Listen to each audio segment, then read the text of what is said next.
and I'm baffled. I'm like, wait a second, there's drones everywhere, and an aircraft that deploys drones is there twice. A 7-year-old could figure this out, and we're talking about exploding microphones? What the? So, again, Andy, what's your take on this? It didn't take long before not only, of course, could I confirm your observations and others, but I found other things that almost made it impossible to conclude anything else but that this aircraft was really involved.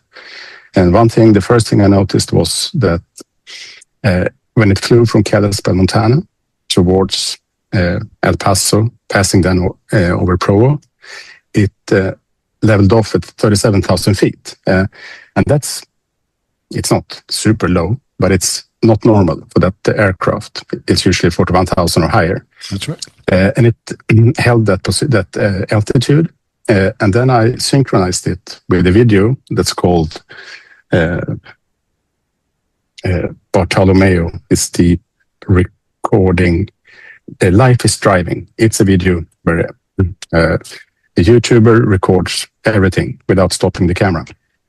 So I could synchronize what was happening on his video with what the aircraft was doing. And I noticed that the aircraft at the exact same point as Charlie grabs the mic and starts addressing the crowd, the aircraft descends to 30,000 feet. Okay. And then it held that altitude. And at the exact time as the event happened, it immediately, at the same time, descended rapidly, of course, towards the 200 feet that was observed outside of Provo. Also, I observed that at its lowest point outside of Provo, the transponder of the Egyptian plane turned on for only those minutes that it passed by. So even though the Egyptian plane is not maybe the most important aircraft of this story, I think it's related. So let's talk about that for a second. So the Egyptian aircraft is on the ground at Provo, and it turns its transponder on, even though it doesn't depart. So it's on the ground, switches the transponder on. We see it on the ground, and it's colored. It's on the ground. So we have different colors based on altitude, and this is on the ground, so it's gray. So we see it on the ground, but it's momentary. Right, it's only for like a handful of minutes, if that, and then it's gone again. And it's like, well, what the hell was that? So, and what you're saying is it corresponds to when the N1098L came by and flew by. Yes. Yeah, that's creepy. The other thing that's creepy is that N24001 did a similar maneuver the next day in St. George as Tyler Robinson's walking into the courthouse. Almost like they were going to Jack Ruby this guy, and they hit the abort button at the last minute. I guess they were afraid they were going to, miss the target. But what the, I'm, by the way, I was not aware of that. I saw that from Baron Coleman talking about N24001 the next day when the kid turns himself in St. George. It does the same down looping up, and I'm like, what the hell? Were they going to take this kid out? And then blame Lance Twiggs? Lance killed the lover? Holy moly, dude.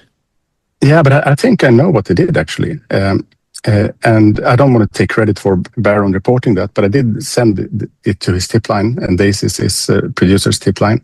Okay. And he reported on it, and that's great. And I'm sure other people have tipped them off too, but I think there's more to that story. First of all, Tyler Robinson officially surrendered 9:30 to 10 p.m. In the evening, but XL-21, this aircraft, departed Ontario, California, 7:35 with the immediate direction towards St. George. So, I mean, that is a fantastic defense argument, of course, because how would they know that he would surrender? Right. And Baron Coleman, the day before, at least I found this, reported on that defense had time-stamped Tyler's Mirandizing to 6:25 p.m. And there are arguments between the Fed sloppers and others whether it was 6:25, but I think it probably was, given that the aircraft took off 7:35. But what's more interesting is that Ken Klippenstein, he has a Substack, quite popular. He was the first to report the confession Discord message from Tyler Robinson. It's when he sends a group chat and says, "I'm sorry, I did this. I'm about to surrender to the police." And Klippenstein included a screenshot from his source. And that screenshot said 8:57 p.m. local time, or it said 8:57 p.m. And if you look at the flight track, this aircraft flies over. When I looked at it first, I thought, well, it never really flies over St. George. But I looked again, and it goes north over St. George, down, and then ascends quickly over St. George. So it should not have been able to do anything of value over St. George. But what I found, if I looked close to its lowest position, lowest speed, that is only hundreds of yards from the sheriff's department. Wow. Where what was the lowest altitude and lowest speed for the for Axel 21? I take it from memory now, but it's 1,000 feet, I think. So 1,000 feet? 1,004. Okay. Yeah, but even more interesting then is that is at 8:57 p.m.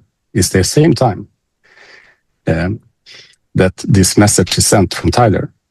And even more interesting is that that aircraft is positioned in between Tyler and the cell towers. So a man in the middle attack is very likely. They probably sent a push notification to Tyler, his device with the police, background fetched, and hence disclosed its authentication token.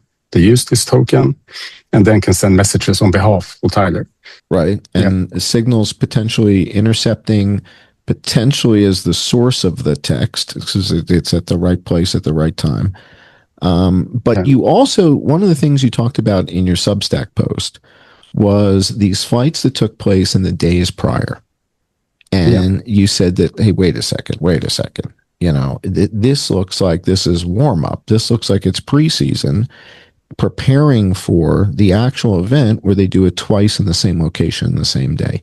Can you share a little bit of that and your perspective on that? Because again, this is the first time we've met.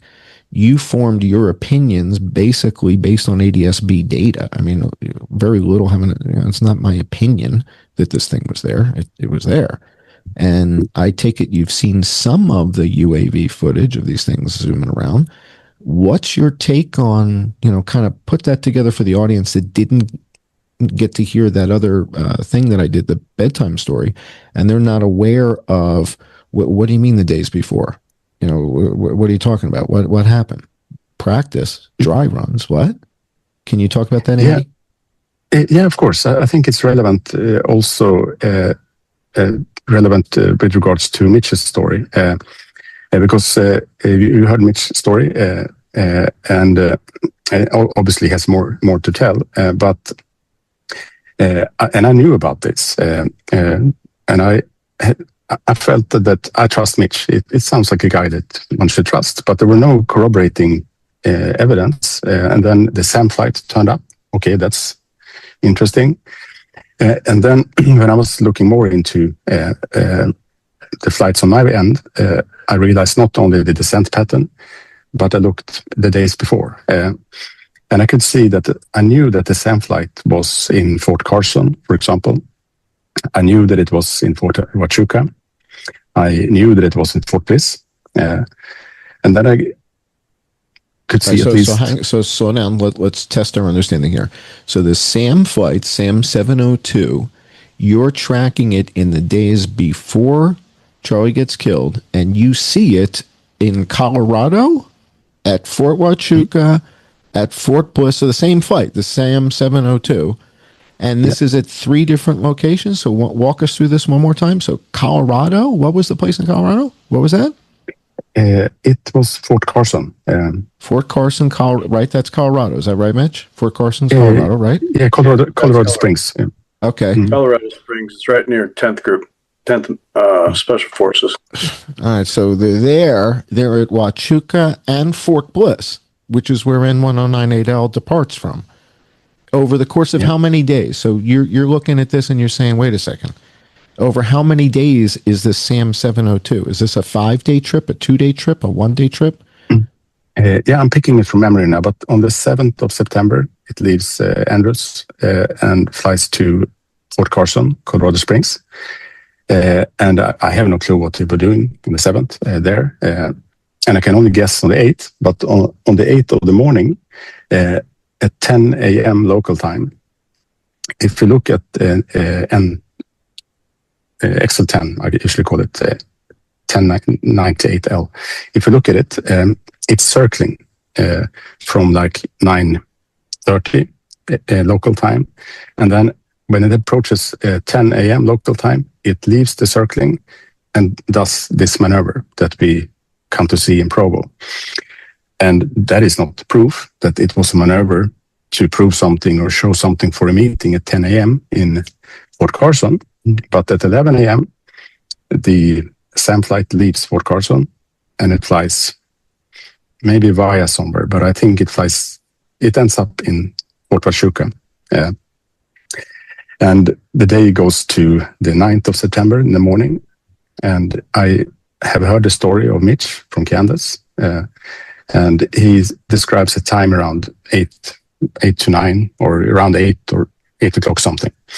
And then they go into cars and go somewhere. What we can observe with the Excel 10 flight is that it does the same maneuver